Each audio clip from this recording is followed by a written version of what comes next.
सच्चे दाता रहबर साईं मस्ताना जी महाराज, जिन्होंने ये सच्चा सौदा बनाया। शास्त्र नाम जी दाता रहबर, जिन्होंने उसे खूब चमकाया, चमका रहे हैं, चमकाते रहेंगे। तो साईं मस्ताना जी महाराज के इस पाक पवित्र अवतार महीने की आज वो घड़ी है जिसे साध संगत भंडारे के रूप में मना रही है। तो आई हुई सारी साध संगत को शाह मस्ताना जी के पवित्र भंडारे की बहुत बहुत बधाइयां हो, बहुत बहुत आशीर्वाद, और मालिक सबको खुशियां बख्शे, बहुत आशीर्वाद। तो साईं मस्ताना जी महाराज बिलोचिस्तान और परम पूजनीय पिता पिल्लामल जी, माता तुलसाबाई जी के घर चरण टिकाए। वो धरा, वो मां बाप, वो फिजा, वो आसमां, यहां पे रूहानी सूफी संत आते हैं, अलग ही अनुभूति महसूस करता है। वहां की आत्माओं को उस समय एक अलग ही खुशी का एहसास होता है, एक नजारे मिलते हैं।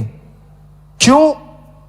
इतनी दूर आके जिन्होंने अपने शब्दों से मालिक से मिलाने का काम कर दिया, तो जब जन्म लिया होगा वहां क्यों नहीं पता नाचा होगा, क्यों नहीं वहां खुशियां आई होंगी। तो उस मालिक परमपिता परमात्मा शास्त्र नाम शाह मस्तान जी दाता के आने का यही कमाल हुआ। उन्होंने रूहानियत का सच्चा पाठ पढ़ाया। शाह मस्ताना जी दाता बचपन से ही जीवों को सच का राह दिखाने में लगे हुए थे। जब वो छोटे से थे, शाह मस्ताना जी महाराज बड़े ही दयालु, कहते ना पूत के पांव पालने में नजर आ जाते हैं। एक बार, क्योंकि खुद खत्री वंश से संबंध रखते थे, घर की दुकानें थी, तो एक बार माताजी ने खोआ बनाया, मेवा बनाया और बोला दुकान पे ले जाओ, दुकान पे इसको बेचा जाएगा, बेटा अच्छा सा सौदा करना।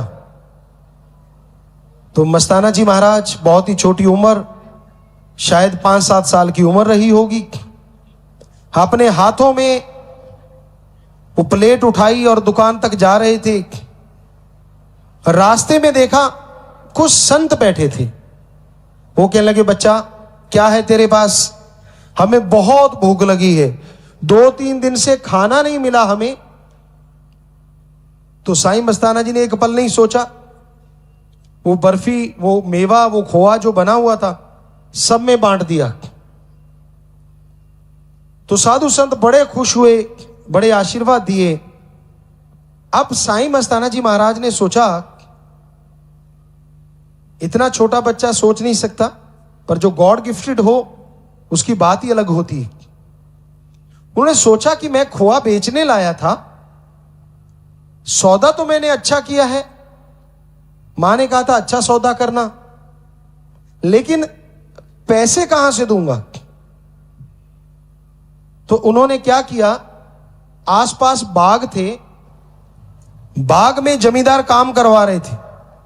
तो 7 साल की जितनी भी उम्र रही होगी, 7 साल, वो जाके उस जमींदार से कहने लगे, भाई मैं भी काम करूंगा, क्या मुझे भी मेहनताना दोगे? तो जमींदार ने देखा छोटा सा बच्चा है, पहले तो हंसा, कहने लगा तू क्या काम करेगा, जो क्या कर सकता है तू? तो साईं जी कहने लगे, भाई जो काम आप दोगे मैं वो कर लूंगा। तो जमींदार ने सोचा, देखें तो सही क्या करता है। तो मस्ताना जी महाराज को उन्होंने काम धंधा सौंप दिया। सारा दिन लगे रह गए, हाथों पे फाले छाले हो गए। बाकी मजदूर हट गए, लेकिन ये नहीं हटे। शाम हो गई, उधर से माता जी को फिक्र हो गया कि बेटा कहां गया, और उधर जिम्मेदार दंग रह गया, यार इतना छोटा बच्चा, इतनी मेहनत, बाग में काम करे जा रहा है। तो उसने उसको पैसा दिया और कहने लगा, चल बेटा मैं तेरे साथ चलता हूं। अंधेरा हो गया। अब अंधेरा हुआ, मां बाहर खड़े कि बेटा आया क्यों नहीं, और बेटा आ रहा है।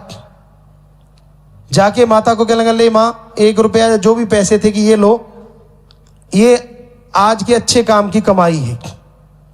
मां बड़ी खुश हुई, 50-60 पैसे का हुआ था और ये 1 रुपया, बड़ी खुशी हुई। पीछे से जमींदार बोला, ये आपका बेटा है? कहने लगे, हाँ जी मेरा बेटा है। कहने लगे, ये बेटा नहीं है, ये तो कोई अलग ही चीज है मालिक की, ऐसा बच्चा मैंने नहीं देखा। तो माता ने उसको, बच्चे को, साईं जी को अपने साथ लगाया और वो सज्जन चले गए। माता ने देखा हाथों पे थोड़े थोड़े फाले हैं, छाले हैं, और फिर पूछने लगी कि बेटा आप लेट क्यों आए? तो मस्ताना जी महाराज कहने लगे, आपने कहा था ना अच्छा काम करना। तो कहने लगे फिर? कहने लगा, मां ऐसे ऐसे हुआ, संत मिले, मैंने खोआ उनको खिला दिया, पर मुझे था कि मां पैसा मांगेगी तो पैसा चाहिए, और वो भी ऐसे नहीं, बिना मेहनत के नहीं लेना।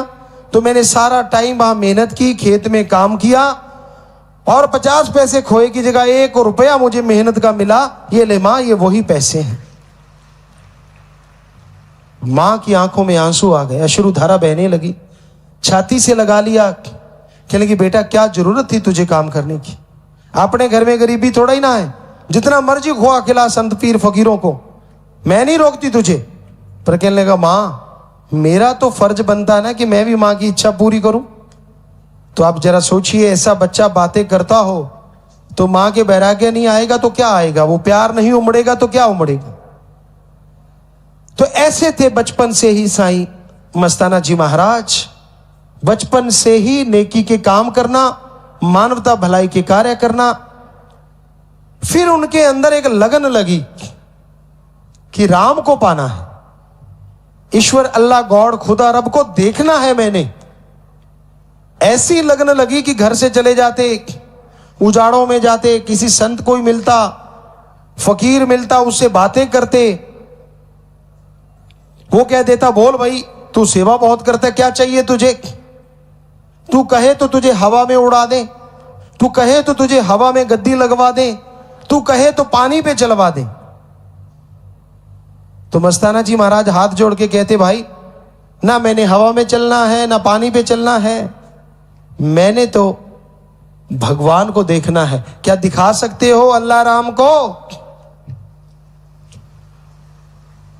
तो सारे कह देते, ना भाई ये काम नहीं होता हमसे, ये हमारे बस में नहीं, हम तो रिद्धि सिद्धि वाले फकीर हैं। तो घर में बड़ी पूजा होती थी, सत्यनारायण की फोटो सोने की बनी हुई थी, घर में पूजा होती, दुकान पे पूजा होती। तो मस्ताना जी महाराज बड़े हुए लेकिन ध्यान वहीं का वहीं। एक दिन कोई फकीर आए उनके यहां और कहने लगे कि भाई तुझे क्या चाहिए? कहने लगा, जी मुझे तो मालिक की प्राप्ति चाहिए। कहने लगे, फिर ठीक है पहले हमें खाना खिला दे। कहने लगे, ठीक है। खाना खिलाने के लिए बाहर गए, अचानक ख्याल आया सोने की मूर्ति है मंदिर में और ये सज्जन यहां बैठे हैं, कहीं ऐसा तो नहीं ये चोरी करके ले जाएंगे। ये सोच के बाहर से लॉक कर गए।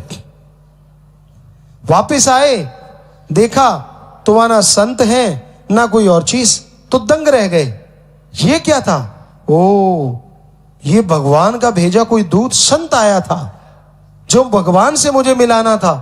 बस ऐसी तड़प जगी, उसे ढूंढने लगे। ढूंढते ढूंढते ढूंढते ढूंढते ढूंढते ढूंढते ब्यास में पहुंच गए और श्रावण शाह जी महाराज के जब दर्शन किए तो नाच उठे, आंखों से आंसू बह उठे। लोगों ने कहा, कौन है? कहने लगे, यही मेरा मक्खन मलाई दाता है जो दुकान से मुझे यहां तक ले आया। यही गया था दुकान में, मेरी गलती हुई, मैंने ताला लगाया और ये बाहर पता नहीं चला, ताला लगाया रह गया और ये यहां पहुंच गया, मैं मुझे ले आया यहां। उनसे नाम दीक्षा ली, नाचा करते थे, गाया करते थे, लोग देखा करते थे। क्योंकि वहां तो लोग समाधि में बैठते थे और ये नाचते थे। तो वहां के लोगों को बड़ा गुस्सा आया, यार ये कौन है, फटे हुए कपड़े होते हैं, घुंघरू बांध लेता है, नाचता रहता है, लकड़ियां उठा के लाता है लंगर बनाने के लिए तो भी नाचता जाता है, नाचता आता है, और श्रावण शाह साईं जी बाहर आते तो भी नाचता है, ये नारे भी अजीबोगरीब लगाता है, ये है कौन। तो एक दिन, क्योंकि लोग जल भी जाते हैं, हर क्षेत्र में होती है ईर्ष्या, वो भी ईर्ष्या में जल उठे, कहने लगे शिकायत करेंगे। साईं जी को कहने लगे, साईं जी ये आपने देखा है एक बिलोचिस्तान से बंदा आया। कहते हाँ जी। कहते जी ये नाचता ही रहता और एक अलग सा नारा लगाता है, धन धन श्रावण शाह निरंकार साईं तेरा ही आसरा, मेरे मक्खन मलाई दाता रहबर तेरा ही आसरा। ये तो आपको कहता है, जबकि मालिक तो अलग बात है, तो ये गलत है। तो श्रावण शाह जी कहने लगे, हाँ भाई आप सही कहते हो, गलत है, बुलाओ उसको। उसको बुलाया गया। कहने लगे, भाई आप एक तो नाचते रहते हो और एक आप नारा लगाते हो। तो मस्ताना जी महाराज बहुत खुश हुए, क्या मौका मिला है सदगुरु को सामने कुछ कहने का, क्योंकि फकीर ऐसा कहलवाते नहीं। तो कहने लगे, जी मैं तो नारा लगाता हूं, धन धन श्रावण शाह निरंकार साईं तेरे ही आसरा, मेरे मक्खन मलाई दाता रहबर तेरे ही आसरा। नाच नाच के गाने लगे, मौका मिल गया अकेले सतगुरु के सामने। लोग कहने लगे साथ वाले, देखो देखो ये बोल रहा है ना, गलत बोल रहा है। तो साईं जी कहने लगे, भाई तू ये क्यों बोलता है, यहां जो नारा लगाते वो क्यों नहीं बोलते। मस्ताना जी महाराज कहने लगे, हे मेरे दाता, वो भगवान कहां रहता है, किधर रहता है, इसका पता अगर किसी ने बताया तो आपने बताया, मैंने तो आपको देखा, इसलिए मैं तो आपका जय जयकार करता रहता हूं। मुझे तो आप में भगवान नजर आता है, इनको कहीं और आता होगा। साईं जी कहने लगे, बात तो सही है भाई श्रावण शाह जी, क्योंकि गुरु पीर फकीर ही बताता है, झूठ तो है नहीं बात। और यह भी सच है कि भगवान सबके अंदर है, फकीरों के अंदर जल्दी दिख जाता है, दूसरों के अंदर क्योंकि ऐब गुना ज्यादा होते हैं, वो नजर कम आता है, ये भी सच है। पर फिर वो कहने लगे, मस्ताना शाह तेरे नाम देते हैं मस्ताना, तो ख्याल रखना, तू ऐसे मत बोला कर, काल चिढ़ता है, ये लोग चिढ़ते हैं, तू ऐसे बोला कर, धन धन सतगुरु तेरे ही आसरा, सारे धर्मों का साझा नारा। तो मस्ताना जी महाराज ने वो नारा बोलना शुरू कर दिया। अब रोज खुश करना साईं जी को, रोज नाचना। अब कईयों ने सोचा यार ये तो बात ही बड़ी आसान है, उन्होंने भी घुंघरू बांध लिए, 15-20 हो गए, वो भी नाचने लग गए। जैसे श्रावण शाह जी बाहर आए तो श्रावण शाह जी बाहर आके बोले, निगाह मारी, कहते यार सतगुरु का मस्ताना तो एक ही है, बाकी तो सब नकली माल है। तो क्योंकि रूहानियत में नकल नहीं चलती ना, यहां तो दिली कनेक्शन होता है, ढोंग पाखंड का कोई लल्ला खक्खा नहीं होता। दिल में अगर भावना है तो भगवान कुटिया में भी जाके बैठ जाते हैं, और अब 12 साल की उड़ीक करते करते भीलनी के जूठे बेर भी खा लेते हैं। होनी चाहिए भावना, शुद्ध भावना। तो यहां तो भावना की ही चर्चा होती है। सो साईं मस्ताना जी महाराज फिर वहां से, जब श्रावण शाह जी ने कहा बागड़ को तारना है, तो वहां से फिर वो आए और आकर यहां पे नाम का तरीका बताया और वचन लिए कि शाह साईं जी मैं जिसको नाम दूं, एक पैर यहां एक सचखंड। कहते ठीक। कहते जी अलग अलग स्टेजों पे रुकेंगे कहां हमारे जीव, त्रिकुटी आ गई, भंवर गुफा आ गई, ये फला आसन आ गया, कोई ये फला चक्कर आ गया, अब 7 चक्कर हैं, ये वो, हमें तो ऐसा नाम दो हम जिसको दें एक लात यहां एक सीधा ही सचखंड कहीं अटके ना वो आदमी। तो गुरु वचन देता है और जब वचन कर देता है कोई रोक नहीं सकता। कहते भगवान भी रोकता नहीं बल्कि आशीर्वाद देता है। तो साईं जी ने वचन दे दी, जा मस्ताना जिसको तू नाम देगा उसके साथ ऐसा ही होगा। फिर मस्ताना जी कहने लगे, भाई मांगना तो आपसे ही है मक्खन मलाई दाता, जो जिसको मैं नाम दूं वो थोड़ा सुमरण कर ले, क्योंकि कलयुग है, ज्यादा नहीं कर पाएंगे। सेवा करे, बचनों पे रहे, तो उसे ना अंदर कमी रहे ना बाहर कमी रहे। तो श्रावण शाह जी कहने लगे, जा मस्ताना तुझे ये भी दिया। फिर कहने लगे, मक्खन मलाई दाता ये अनपढ़ बॉडी है, ज्यादा पढ़े लिखे मस्ताना जी महाराज दुनियावी शिक्षा नहीं थी, मैं कैसे समझाऊंगा, कैसे बातें करूंगा उन लोगों से। तो श्रावण शाह जी कहने लगे, मस्ताना शाह जा, तेरी आवाज खुदा की आवाज होगी, लोग तेरी आवाज पे नाचने लग जाया करेंगे, समझ आए ना आए। और वैसा ही हुआ। बेपरवाह जी मिक्स सी भाषा बोला करते थे, सिंधी मुल्तानी जो भी भाषा और थोड़ी हिंदी भाषा। तो बागड़ इलाके में गए, साईं जी बात कर रहे हैं और वो लोग नाच रहे हैं। तो उनसे जाके पूछा, भाई कोई समझ आया इनको? उनसे पूछा बागड़ी लोगों से, भाई आपको कुछ समझ आया? कहने लगे, आ तो ठाक होनी बाबो के बोले है, पर आप पक्की बात है मने मजो घणो ही आवे। जब बाबो बोला मारो दिल करे नाचता रवा नाचता रवा नाचता रवा। तो हो गई ना बचनों की पक्की। पर जो बोला था कि तेरी आवाज पे लोग मोहित होंगे और नाचा करेंगे, तो यही हकीकत, यही सच्चाई है। इतनी वरदान ही नहीं, सतगुरु ने सब कुछ मांगा अपने शिष्यों के लिए, और पूर्ण सतगुरु ने सब कुछ दिया साईं मस्ताना जी महाराज को। और आज हमें एक भी नहीं लगता जो बचनों पे पक्का हो, सुमन करता हो, थोड़ी सेवा करता हो, उसके अंदर बाहर यहां बैठे लोगों की कोई कमी हो। हमें नहीं लगता किसी की कमी है। तो क्या ये सच है? तो आप जरूर बताइएगा हाथ खड़े करके। जी, आप देख सकते हैं लाखों की तादाद में आए साध संगत जो राम का नाम जपते हैं, आज हाथ खड़े। और मालिक ऐसे ही खुशियों से आपके हाथों में बरकतें दे, घरों में बरकतें दे। नारा लगा के हाथ नीचे कर लीजिए। तो साईं जी के वचन प्रत्यक्ष को प्रमाण की जरूरत नहीं। आपने देखा लाखों लोगों ने हाथ खड़े किए कि हाँ जी हमारे घरों में कोई कमी है ही नहीं और रहती भी नहीं। सो कमी इंसान में आ जाती है। अगर कोई रह जाता है, वो वचनों में कमी करता है, गलतियां करता है, तो भाई परेशानियां आती हैं, अदरवाइज नहीं। लोग छोटी छोटी चीजें मांगते हैं, मुझे धन चाहिए, जमीन जायदाद चाहिए, मुझे बेटा चाहिए, मुझे नौकरी चाहिए, मुझे बिजनेस चाहिए, मुझे दुकानदारी चाहिए। अरे यहां मालिक के प्यारे, अगर भगवान को ही मांग लें तो भगवान की सारी चीजें तो बीच में ही आ जाएंगी। जिसका भगवान हो गया उसका सारा साजो सामान हो गया। पर बहुत कम लोग हैं जो भगवान से भगवान को मांगते हैं। ज्यादातर तो बस अपने अपने दायरे में तंग हैं और वहीं तक ही सोचते हैं। पर मालिक के प्यारों की कमी नहीं है जो भगवान से भगवान को मांगते हैं। और यही है मांगने की चीज। वेद कहते हैं, वेदों में लिखा, भगवान से मांगो अच्छी धरती, उपजाऊ धरती, अच्छी हवा, अच्छा पानी, अच्छी सेहत, अच्छी संतान। अरे भगवान से ही मांगना है तो मांगो भगवान। कहीं नहीं लिखा भगवान को कुछ दो, अल्लाह को कुछ दो, वाहिगुरु गॉड को कुछ दो, मतलब ही नहीं। अरे हम क्या दे सकते हैं जो हमें बनाने वाला है? और वो मालिक नहीं होता जिसे हम बना दें, मालिक वो है जिसने हमें बनाया है। यही सच। अब मैं कोई तस्वीर बना दूं, ये कर दूं, वो कर दूं, या माटी से कुछ बना दूं और उसके आगे यूं हो जाऊं, अरे ये तो मेरा ही बनाया है और मैं ही इसके आगे झुक रहा हूं। उसके आगे झुको जिसने सारी सृष्टि बनाई है।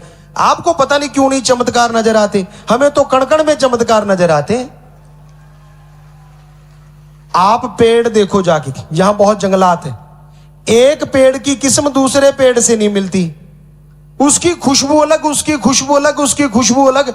तो क्या ये चमत्कार नहीं? अगर नहीं तो आप ऐसे 10-15 पेड़ बना के दिखा दो, कमाल है। अजी छोड़िए, हाथ की लकीरें नहीं मिलती, अरबों बना दिए उसने, गजब का कारीगर। आप 200 चीजें करोगे फिर भी एक दूसरे में कहीं ना कहीं मैच हो ही जाएंगी। और उसने अरबों खरबों पता नहीं कितनी त्रिलोकियां हैं और कितने लोगों को बनाया है, हाथ की लकीरें आपस में नहीं मिलती। है ना कमाल? दूर जाने की जरूरत नहीं, अपने शरीर पे ही चमत्कार देख लो आप। जो कपड़ा पहना हुआ है हम सब ने, इस कपड़े को बनाने के पीछे बहुत बड़ी कहानी है। पहले जमींदार खेत संवारता है, पानी लगाता है, खाद डालता है, फिर उसमें बीज डालता है, उसको पानी लगाता है, घास फूस निकालता है, बीज पे स्प्रे वगैरह पता नहीं क्या क्या करना पड़ता है। फिर कॉटन आती है, वो फैक्ट्रियों में जाती, चुनते हैं, फिर उसको दुकानों पे, दुकानों से फैक्ट्रियों में, फैक्ट्रियों से धागा फैक्ट्री, धागा फैक्ट्री से डिजाइनर उसका डिजाइन करते हैं, कपड़ा बनता है। फिर व्यापारी लेके आते हैं, दुकानदार लाते हैं, उनके पास हम जाते हैं, हम कपड़ा लेते हैं। फिर टेलर मास्टर कितने पेवंत, कितनी सीन लगाता है, सिलाई करता है, तब हम कपड़ा पहनते शरीर पे आ जाता है ना सच। अब जरा अपनी चमड़ी की तरफ देखो, कमाल किया मालिक ने, इतनी फिट चमड़ी बनाई है और एक भी टंका नहीं लगाया, है ना चमत्कार, है ना कमाल। हम उस चमड़ी को ढांकने के लिए कितना कुछ करते फिरते हैं, और ये चमड़ी भी तो देखो क्या कमाल की है। ये कपड़ा उतना बढ़िया नहीं, ये कितना खुला हुआ पड़ा है, आप देखो। शायद हमने वेट बहुत लूज कर लिया तो ये बहुत खुला हो गया, लेकिन उसका कपड़ा कमाल का है। कोई इतनी तोंद बढ़ा लेता है तो भी कपड़ा बढ़ जाता है, वहां से वापिस कर लेता है तो भी कपड़ा वापिस आ जाता है। कमाल का स्ट्रेचेबल कपड़ा है उसका। स्ट्रेच मार्क तो छोड़ देता है थोड़े थोड़े, यहां से यहां तक आओगे स्ट्रेच मार्क तो पड़ जाते हैं, वो भी आपकी कारगुजारी की वजह से। तो पहले खाते रहते हो और फिर हवा बन निकलता रहता है तो गड़बड़ हो जाती है। सो कहने का मतलब उसके चमत्कार तो गजब के हैं भाई, कहीं भी आप देख लीजिए। हमने अभी फिल्में बनाई, लेंस देखे, बड़े बड़े लेंस देखे, बहुत कुछ देखा, 4K आ गए हैं, 8K आ गए हैं, लेकिन आंख के लेंस के सामने सारे लेंस फेल हैं। जो ये दिखाता है वो कैमरा नहीं दिखा पाता, हमने देखा। जितनी खूबसूरती इन आंखों से दिखती है, यार कमाल का लेंस फिट किया उसने, और छोटा सा लेंस है, ये नजदीक भी देखता है दूर भी देखता है, और वहां अलग अलग लगाने पड़ते हैं। नजदीक के लिए कोई और लगाओ, दूर के लिए कोई और लगाओ, और अगर जूम करने लगे कहीं डिफोक्स हो जाता है, कहीं फोक्स हो जाता है, कुछ कभी कोई गड़बड़ कभी कोई गड़बड़, इधर गड़बड़ होती नहीं, अनजान से अनजान आदमी फोक्स कर लेता है। नजदीक कर लो, दूर कर लो, क्या गजब का फोक्स है और क्या गजब का लेंस है उस भगवान ने हमारे अंदर फिट किया। तो ये क्या चमत्कार नहीं? तभी तो कहते हैं गजब है, अपनी बॉडी ही गजब है। गर्मी आती है तो अंदर से ऑटोमेटिकली माइंड को एक सूचना मिलती है कि पसीना छोड़ो, और सारे पसीने निकलाते हैं तो गर्मी लगनी बंद हो जाती है। सर्दी लगती है तो अंदर से हीट आनी शुरू हो जाती है। नेचुरली हल्का सा भी कपड़ा पहना हो तो हीट से आदमी बच जाता है, सर्दी से। तो पूछिए मत उसने जो कमाल कर रखा है, पर आप उसके कमाल को देखते हैं तभी अगर कोई सच्चा सतगुरु मौला शाह मस्तान शास्तनाम जी जैसा मिलता है और वो बताता है कि बेटा ये चीजें हैं, अगर देख के तो देख, और फिर आदमी को यकीन आता है, और जिसको यकीन आता है उसके बारे न्यारे हो जाते हैं। तो चेहरा नूरो नूर रूहानी, चांद सूर्य शर्माए, नूर की किरणों से हर कोई महके जिसने भी दर्शन पाए। तो मस्ताना जी महाराज, दाता रहबर मालिक सतगुर, जो भी कोई उन्हें देखता देखता ही रह जाता। इतना नूर, इतना सामने वालों को पॉजिटिव रेज, अगर आज की बोली में बोले तो सामने वाले को इतनी मिलती कि गम दुखों में डूबे हुए लोग भी आके बेगमपुर के बादशाह बन जाते, सब कुछ भूल जाते, और हो रहा है और होता ही रहना है, ये उनके ही वचन। हम बहुत जगह पे गए, फिल्मों की वजह से गए, गाने की वजह से गए, बहुत सारे अवार्ड बेपरवाह जी के नाम आए। तो लोगों ने वहां पूछा, गुरुजी फेस पे क्या लगाते हो, कौन सी क्रीम लगाते हो, इतना अट्रैक्शन है, आपकी एज का पता नहीं चलता, ये चक्कर क्या है? हमने कहा भाई बड़ा ही सस्ती बड़ी बढ़िया क्रीम है, और जब मर्जी लगा लो, उसका कोई टाइम टेबल भी नहीं है कि सुबह शाम ही लगानी है, कोई जरूरत नहीं है। आपका भी फेस ऐसे चमकेगा दमकेगा। बड़े खुश हुए, कहते गुरुजी जल्दी बताओ, पेन कापी निकाल ली। हमने कहा पेन कापी पे लंबा चौड़ा लिखने की भी जरूरत नहीं है, रेमेडी बड़ी आसान है, होम रेमेडी है, क्योंकि भारत में ही तैयार हुई है वो। कहने लगे अच्छा कौन सी है? राम का नाम। आप आधा घंटा सुबह शाम जपा करो, टेंशन फ्री रहोगे तो नेचुरली आपके फेस पे ग्लो आएगा, आपका फेस एक अलग तरह का नजर आएगा। यही है हमारे राज इन चीजों का, क्योंकि शास्त्र नाम शाह मस्तान उस राम का कमाल, और कोई जादूगर नहीं है हम, और कोई हम केयर कूर कुछ ऐसा अलग से कुछ करते नहीं है। तो ये बेपरवाह जी का रहमो करम है। तो ये सतगुरु मौला का ही कमाल है, उसकी भक्ति का कमाल है।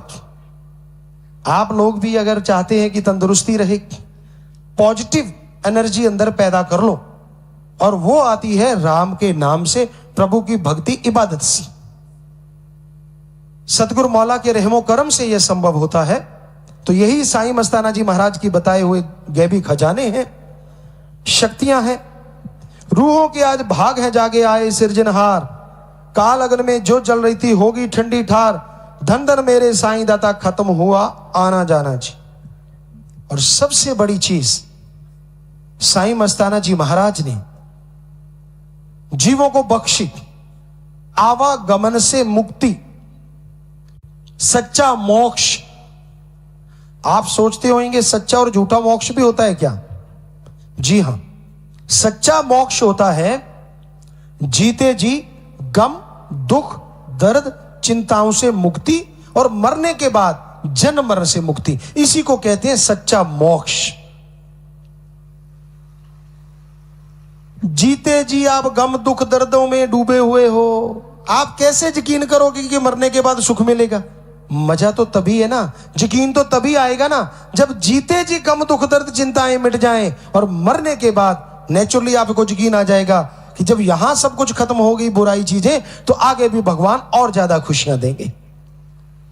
ऐसा सच्चे मोक्ष का रास्ता गुरु मंत्र साईं मस्ताना जी शास्त्राम जी दाता ने हमें बख्शा। तो यही मस्ताना जी महाराज ने सच्ची बातें बताई। सत्संग लगा के तूने तोड़े काल के भरम बोले के, गुजर गई को ना पछताओ रहती लगा लो लेखे, नाम की महिमा सुना सुना के तारिया सारा जमाना जी। कि भाई समय जो गुजर गया उसके लिए रोना, रोते रोते गुजरे हुए समय के लिए आने वाले समय को खोना। क्योंकि जो गुजर गया तो वो तो लौट के आने से रहा, जो आने वाला है उसमें ऐसा ना करो कि आपको रोना पड़े, तो यकीन मानो जिंदगी में खुशियां जरूर आ जाएंगी। पश्चाताप करने से कुछ मिलता नहीं, बल्कि टाइम बर्बाद होता है।